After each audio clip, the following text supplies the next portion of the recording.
whose side am I on, police or drug cartels? Well, that's actually a complicated question when you look at all the tricks involved.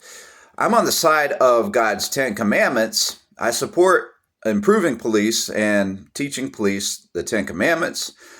And the cartels, a lot of people are caught up in that from a young child because the government, especially the Democrat side of government, has created illegal drugs. And they should be licensing good scientists to work on God's natural medicinal plants. The church seems to be one of my biggest enemies as far as this subject goes, because I feel that most of the church today does not believe in Jesus and that they may be demon possessed, and they've looked for every excuse they can, including illegal drugs, as an excuse not to follow God's 10 Commandments, and claim that God's 10 Commandments are outdated. And their number one commandment is, thou shalt not use medicine. That seems to be their number one commandment. And it's not love your neighbor. It's not thou shalt not steal. It's not thou shalt not kill. They applaud the drug cartels killing people who use medicine. They applaud the drug cartels stealing from people who use medicine. They hardly ever use Jesus' name. And they hardly ever, if they do use it, they don't use it in reality according to what he defines is good and evil. Love your neighbors. Love your enemies. So now that can get complicated. They'll say, don't love your enemies. Don't be like your enemies. Love your enemies. Don't be like your enemies. And that's true. But they don't love their neighbors. And they'll define their neighbors as enemies a lot of times, right? So I'm on the side of God's 10 Commandments. I'm on the side of justice versus revenge. And I pray for justice instead of revenge. And I'm learning to pray more. So I'm going to make this short. And I'm just trying to think if I forgot one more point. I think that kind of covers it. I hope I'm wrong about the church. I hope that they're just tricked a little bit and can realize their faults. So I don't agree with most of today's churches. I don't. Not at all. Not at all. I think they're mean-spirited people, and they're not supposed to be. I think that most of them are mean-spirited. I think that it's linked to Phariseeism. It's the modern day Phariseeism, which is usually hypocritical. And so they believe in their own laws, and they believe one side of the world's evil and the other is not. As far as the drug cartel goes, I think they're a victim, in a sense, of the bad laws that have demonized medicine, made them illegal. And so there's medicines that grow in the ground. And so there's going to be people wanting those medicines now, they've promoted them.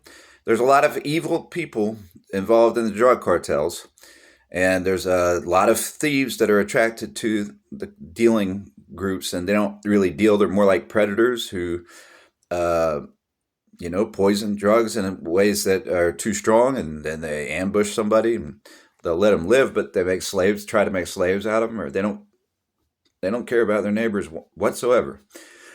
So there's a lot of those, but then there's a lot of people that grew up around it. It's a confusing subject because those people actually see the medicinal features.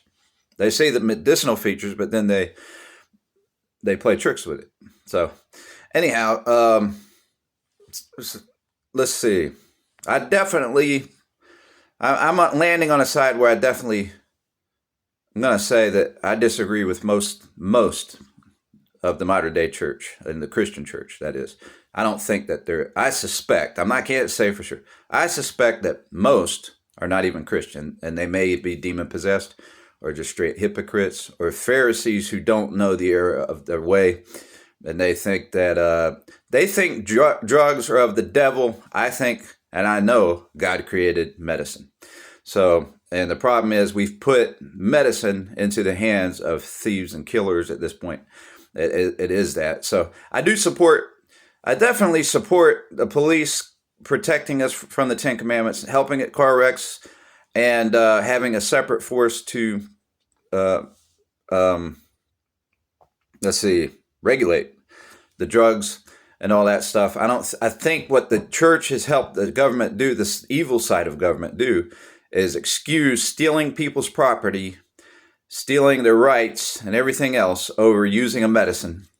And they've gone after people who use medicine more than they go after the dealing groups. They qualify the dealing groups stealing from those people. And so what they need to do is legalize scientists, give them licenses to study all the plants and make proper forms instead of trick forms. And then you do crack down on addicts. And when I say crack down, I don't mean dictate how to use, but you crack down on their behavior. Crack down their behavior. If it's affecting their behavior, what they use, then they're abusing it, right? And so you don't do like we're doing today and be demon possessed and say hocus pocus. Oh, I can tell you. You don't look at them like they're drinking a cup of coffee and say, I can see it in your eyes. You've done it. Oh, this is the biggest sin of all time. I know you got something in you. They're saying, no, I don't. I didn't do anything. I didn't do anything. And they might not have done anything, but you're imagining they did something because I think I see glass in your eyes. It's based on behavior. You crack down based on behavior. They can't steal. They can't kill. They can't rape. They can't. You have laws against public indecency and stuff like that. But I think you pardon everybody. I think everybody gets a break. I think you fix the laws. They're completely wrong. They're completely wrong. You fix the laws, and then you do the crackdown and let everybody know that the laws have been changed. And so when you crack down on somebody who's dealing illegally, you get a ticket. I mean, unless they're poisoning stuff, if they're hurting people. Problem is today they hurt people, they kill people and all that stuff because it's such a big group of people and they're protecting. They don't want to go to jail because they think the punishment is too severe. And it is. They drag out the court cases and everything else. So it's too severe for just selling candy to somebody that might have diabetes and you don't know it, right? So I guess, I mean, that can be a big deal, right? Somebody could die from a sugar overdose, right? But that's a lot of times people innocently give somebody candy to be friendly, right? In a sense, they're not very wise. So how severe is that supposed to be punished? There's no intent there to harm somebody. So the punishments are too severe because we've demonized everything. We've used that. The Democrats used it to steal people's property and rights. And the Republicans bought into it because they think drugs are of the devil. A lot of Christians and Republicans bought into it because they think drugs are of the devil, and that's not biblical. It is biblical to say that we're supposed to be not drunk with wine excessively, but be filled with the Spirit. It is biblical to be warned about drunkenness. It's biblical to be warned about those things, but that's up to personal management. That is not in the Ten Commandments. And it makes sense because the Ten Commandments, we're supposed to help enforce. We need enforcement to help the Ten Commandments, which enforces good behavior towards your neighbors. All right. So if you're abusing a medicine or alcohol or something causes you to abuse a neighbor, then you have rehab. You have mandatory rehabs, and you actually tell the truth about addiction. That caffeine's a drug too, and alcohol's a drug too. And I'm 100%. Somehow almost by myself on this issue. And I'm 100% confident that that's where I want to be. I'm 100% sure most people are my enemies on this, right? And I'm 100% sure, though, that I'm right.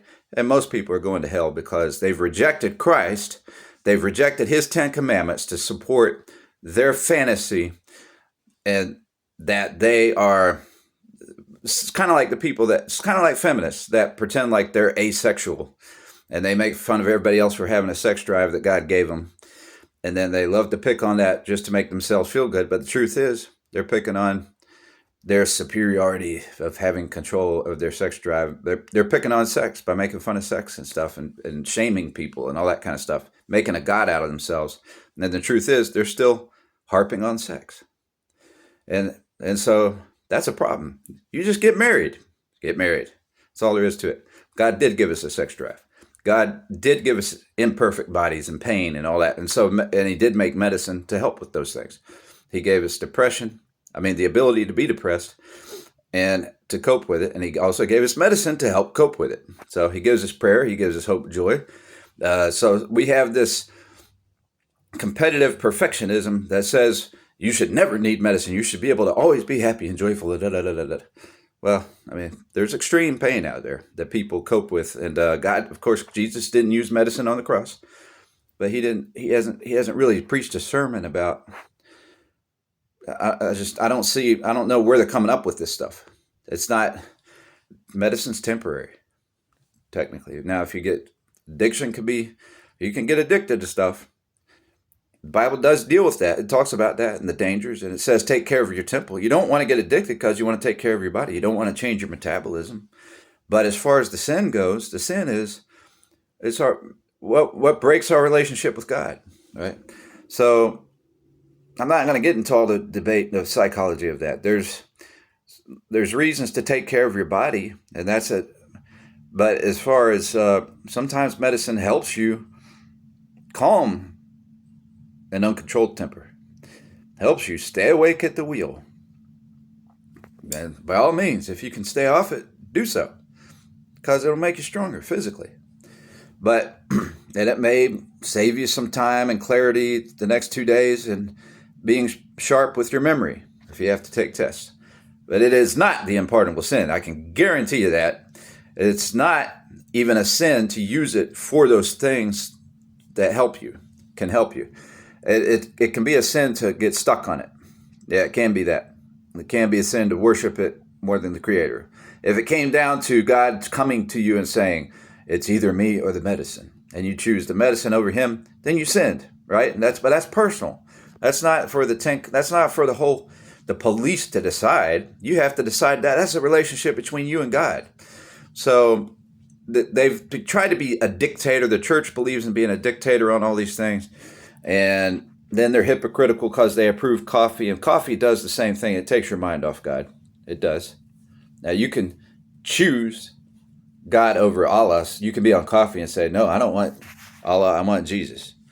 But are you able to commune with His Spirit and feel like you're in the Spirit on too much caffeine? Not really. It's hard. I mean, you'd have to strain to sense Christ's Spirit, God's Holy Spirit. The fruit of the Spirit: love, joy, peace, patience, goodness, meekness, faith. You may feel like you're on the verge of having a stroke or heart attack. So I guess my point here, though, is that I don't have I see, when it comes to the cartels, I see a ton of victims who seem to be part of the whole cartel gang or broken society, affected by that there's a whole society. It's not just people who are actively involved or they're just caught in between. It's huge. I mean, but we should have legal forms of medicine, and those people shouldn't be stuck out in the street. It's a lot of people put out in the streets and banned from housing and financially incapable of getting other kinds of housing. And so we've created that situation. Churches have helped create that situation because they promote it. They support the Democrats on that stuff. They support Republicans. A lot of the gangs get the public housing, maybe, perhaps people connected to gangs and all that. Well, their victims go into the street, So there's a big game there. I sympathize with all those people. I have compassion for those people. I hope that they get to see the truth and see some improvements.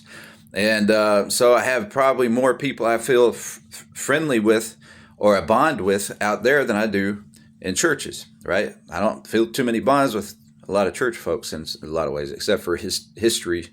And I'm not going to say I've been to churches where I think somebody might be real and happy to sing about Jesus and all that, that.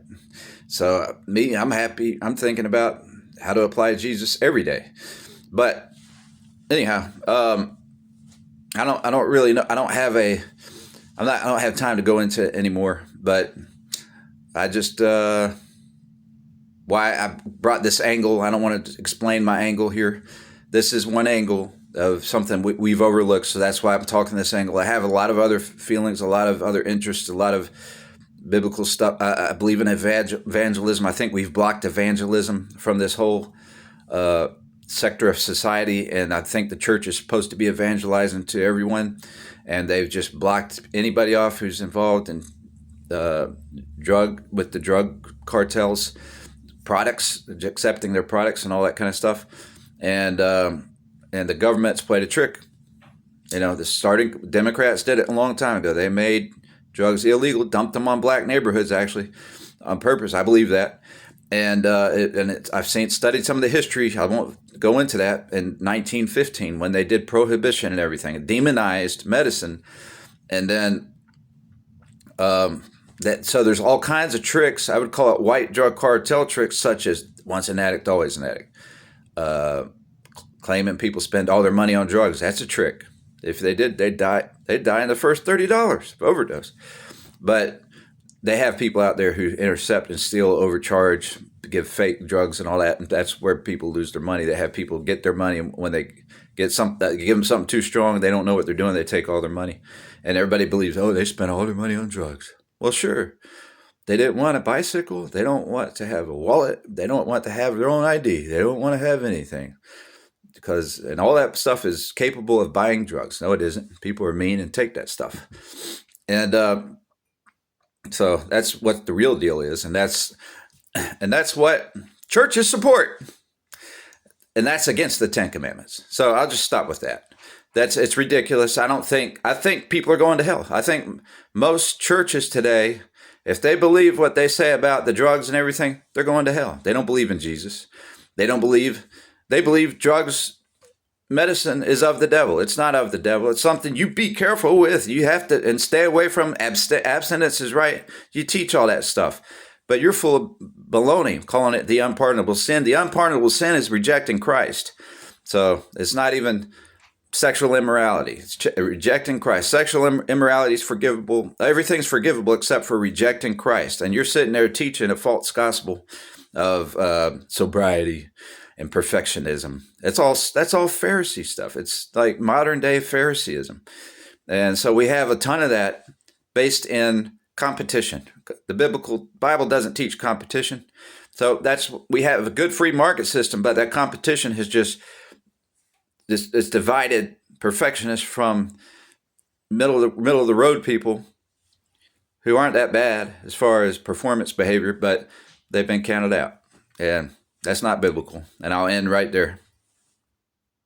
1 John 1:8, he that who says he has no sin makes God a liar, and the truth is not in him. 1 John 4:8, he that loveth not knoweth not God, for God is love. Bottom line is, folks don't have love for those kind of people. And I'll admit, I've seen also, there are people out there that are just as hateful as the church, the people in the drugs and all that kind of stuff. There's a lot of them that support the dealing and everything else, and they hate God and hate church. So there's a lot of those, and those are the ones that probably run it, I guess. But adios.